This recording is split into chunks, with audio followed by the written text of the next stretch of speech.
రేపు జరగబోయేటువంటి కౌంటింగ్ కోసం పూర్తిగా ఏర్పాట్లన్నీ చేసుకున్నారు. నేను కౌంటింగ్ సెంటర్లో ఒకసారి ఏర్పాట్లను మీకు చూపించేటువంటి ప్రయత్నం చేస్తూ ఉన్నాను. మొత్తం కరీంనగర్లో 66 డివిజన్స్ ఉన్నాయి. ఈ 66 డివిజన్లకు సంబంధించినటువంటి ఓట్లు పూర్తిగా అన్ని కూడా ఇక్కడే లెక్కిస్తారు.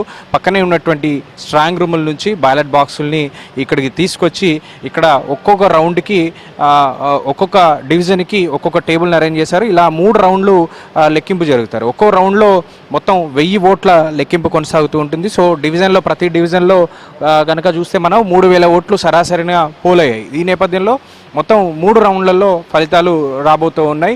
ఇక్కడ ఉన్నటువంటి 66 డివిజన్లకు గాను ఒక్కొక్క డివిజన్కి ఒక్కొక్క టేబుల్ని అరేంజ్ చేయబోతూ ఉన్నారు.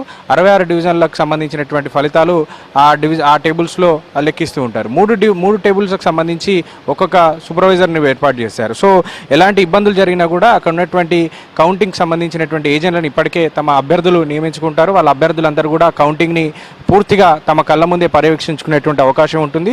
ఏమైనా అభ్యంతరాలు ఉంటే ఆ పర్యవేక్షకుడికి చెప్పిన తర్వాత మరొకసారి దాన్ని రీచెక్ చేసుకునేటువంటి అవకాశం కూడా ఉంటుంది. ఇప్పటికే అన్ని పార్టీలకు సంబంధించినటువంటి అభ్యర్థులు ఏజెంట్లను నియమించుకున్నారనే చెప్పుకోవచ్చు. కౌంటింగ్ కోసం అంతా కూడా సర్వత్రా ఉత్కంఠగా మారిపోయినటువంటి పరిస్థితులు కరీంనగర్లో కనబడుతున్నాయి.